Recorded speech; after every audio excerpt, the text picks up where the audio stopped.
And I'll be sure to bring up the Black Hebrew Israelite guy at the next white people meeting that happens. Now, I wrote about.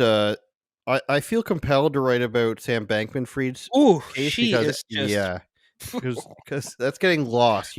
Hunter Biden stuff is getting lost. The border is getting lost. All this stuff is getting lost in the fray of the news cycle. So I don't see too many people writing about it. The Epoch Times is writing about it. I'm writing about it.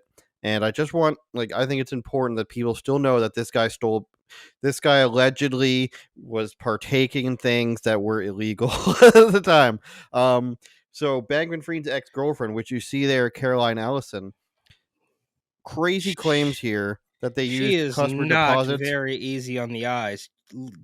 Listen, Gee, Eric, as a person who doesn't insult people for things they can't help, wow, I I will not didn't. say that she is turned into a cave creature of some kind. I think she's like 28 or 29. He's 31ish.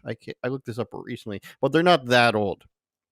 You She looks know, like some type of fish or something. she Anyways, it's gotten much worse for her. So a couple of the claims are completely insane. So basically, what they're saying, Eric, is that FTX, which we knew took billions of dollars and had these gigantic spokespeople, Tom Brady, Kevin O'Leary, all these people. What Steph they were Curry. Steph Curry, what they were doing, they had their sister company that she ran, that Ellison ran, his girlfriend at the time, called Alameda Research, and that was their um hedge fund. So that's the thing that they give all this money to, and that's how they spend everything. But they gave them something like a $60 billion credit, and she's saying he directed me to commit these crimes of fraud, money laundering, and everything.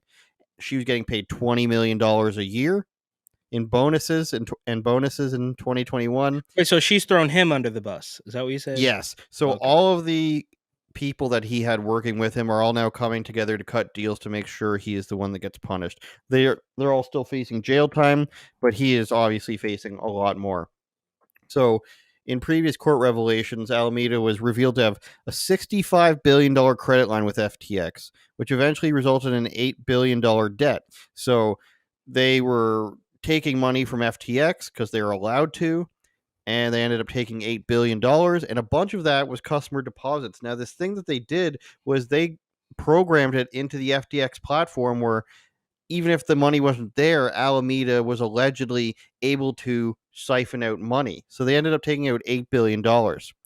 And then revelations she recently claimed in court was that $100 million of that were used to bribe Chinese people, Chinese officials. And why were they bribing them? Because they put $1 billion allegedly. They put $1 billion allegedly in Chinese, in wherever it was. They put $1 billion of cryptocurrency. I don't know if it was in banks, in accounts, whatever, holding companies, wherever it was in China. They had $1 billion in there, and China wasn't going to let them get it out, it seems.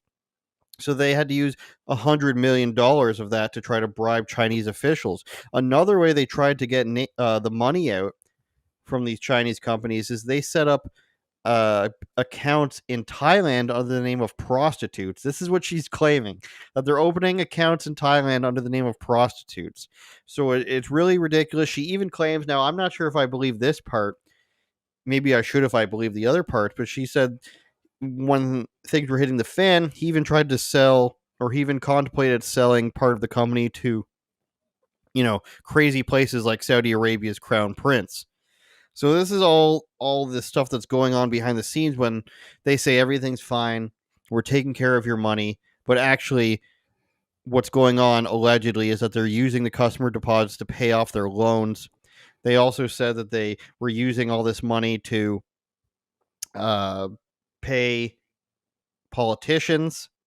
So they allegedly used 5.2 million to donate to Biden's campaign, and then Eric another 70 million to election campaigns. I don't know what I just did there. I clicked on the wrong page. Sorry about that. According to Time Magazine, more than 70 million was donated to election campaigns, along with another 40 million to politicians and committees ahead of the midterm. So he's spending, allegedly, of course, we have to keep saying that it's an ongoing lawsuit, but allegedly over $100 million on politicians with, Bill, Joe, and Sally's money. And so the simple way to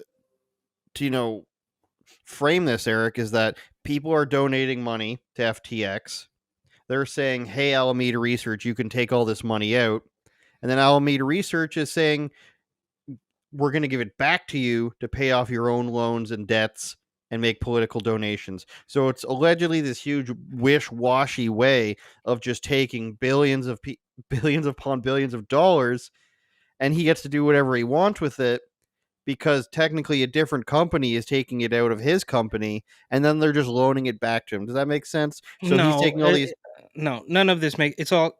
Well, like that's what they're doing. I'm saying if I'm explaining it, what they're doing properly, they take the funds from customers. The other company loans it from FTX and then loans it back to Sam Bankman-Fried so he can donate it to corporations, Politicians. politicians. All the while, the money's not actually there. Yeah. Oh, so we're back to a long running theme of this show, which is, of course, everything's fake. Everything's fake. Everything's Allegedly, fake. So the Patriots are in control. and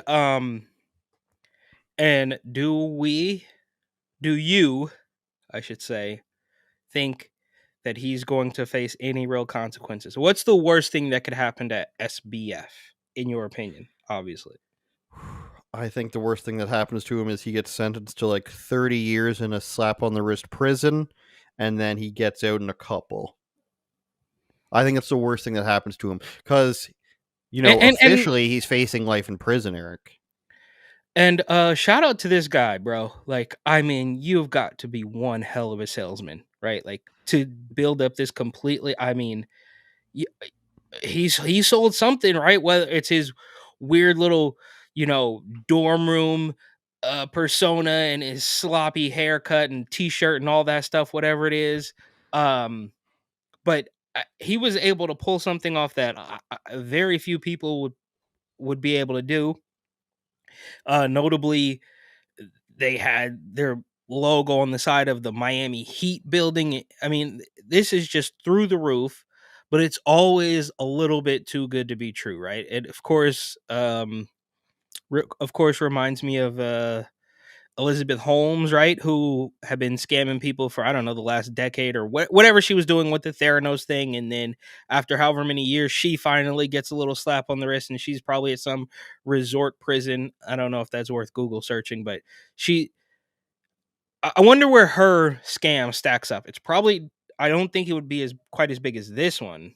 Maybe that's something to look into a little bit further in detail. But um, all of that said, it's highly unlikely that this guy's gonna have almost a Hunter Biden level of armor around him. Like he's too deep in with these corporations. He's too deep in with these politicians for anything real to actually happen to him. Which, of course, last thing here, um, also reminds you of the fact that Hunter Biden, as we've known, it's not new, will constantly have his charges dropped. They're gonna some mainstream outlet is gonna report that, oh, Hunter Biden's getting indicted and getting indicted, and then 6 weeks is gonna go by and they're gonna say, oh yeah, charges dropped, and then move on and nothing's gonna happen. So he's not at Well, that level. SBF is not at that level, but close. what I think happened is, and of course I have no evidence for this. This is all hearsay and conjecture, Your Honor. But what I think happened is somebody thought, like, this guy, this huge nerd guy, he's got something here. We can pin everything on him and get away scot free. So everyone made money off of this guy, and all the money's just gone. They're not getting it back. So you get this guy to do all this crooked stuff, allegedly, and you get $100 million in donations, mostly to Democrats, wherever that money may have fallen. These big time celebrities get their payout, and the money's just gone. And then instead of him saying whomever told me to do this is to blame, you get all these kids. They're not really kids, they're 30. They just are thinking like children. there was a co-founder, there was another guy who worked in their Hong Kong office, and Caroline Ellison, and they all point the finger at him and they say, look, he's the blame. It's like in The Simpsons when they set up Bart to be the mob boss. It's like a little bit of extortion, a little bit of this. The kid had his fingers in everything. So they just blame everything on this guy, and then all of a sudden they can wash their hands of it. Billions of dollars are just gone.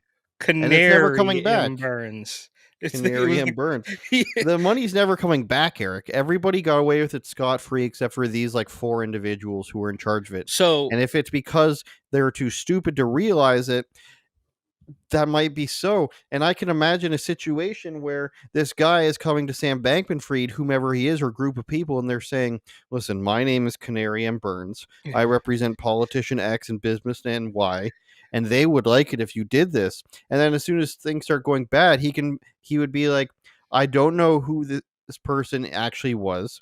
There's no actual tangible evidence that I was told everybody to can do always say anything by anyone. everybody can always say, "Oh, I was a victim of this crime too. I didn't know." That's kind of how this thing works. It's like I was a Tom Brady, of course, is going to be. And look, I'm not sitting here saying that Tom Brady is not a victim, but it's like, Doug, you're worth $1 billion. Like, do a little bit of research, right? Whoever is head of the Miami Heat or whatever it used to be called, FTX Arena, like, so d- snap out of it, you absolute clowns. But uh, who clearly, whether it was SBF or somebody who is faceless and nameless behind the curtain, obviously we're on talking about like Bernie Madoff type of stuff here. Like somebody had to know that it was going to collapse, right? Like you didn't start like you had to know it was gonna happen. It was a scam from the start. It didn't just get to a certain point and you're like, oh no, we've lost control. No, this was a scam from the start. Allegedly, I don't know. Like, when this whole thing started, did anybody there? Okay, I shouldn't say anybody because there probably were people who didn't know. But the people at the top had to have known that this was not going to end well. They knew it was a scam from the beginning, and that's I guess that's the evil part for me. And this is apples to oranges perhaps, but think about California and Los Angeles County right now. They're having an issue hiring police officers, and they're making DACA recipients. They're making illegal aliens, basically police officers now. But there's a catch-22 because those illegals can't carry guns, and it's like, you knew. No, you mean to tell me you got this far and then said, "Oh, whoops!" Like you knew this from the start. Like, how are you pretending now that like, oh, well, we didn't know, bro? We're talking about billions and billions of dollars, and you're pretending, oh, well, it was him, it was him. No, dog, somebody knew, and if it's me, I'm throwing all of you guys away. And Well, they don't one they of don't want them, me to be in charge. I promise you that. the guy who worked in Hong Kong, whose last name is Yadija, I think it was Adam, but I don't recall the first name at this point. He's the one who said that they were using customer deposits to pay off loans, and once he found that out, he got out. Of course, this is what he's going to say. I had no idea, but he said it was wrong when they started using customer deposits to pay off loans. So if Bankman-Fried really knew what was going on, he truly was a mastermind, then they're saying that he's taking loans out. I don't know why. When you have, I don't know, $1 billion to your name, why are you going so deep and deep? Did you think the money is just going to keep coming? But once you start Exactly. taking the money that is coming in from people, therefore their money is no longer in this little system where they're making money off of it. If the bank's just taking your money and saying that it's still there, that's when everything starts to break down. Once the fake money comes out and it's just a number on a screen, like the housing market crash, which is probably coming again, that's when things start to go wrong. Turn it up, Jordan.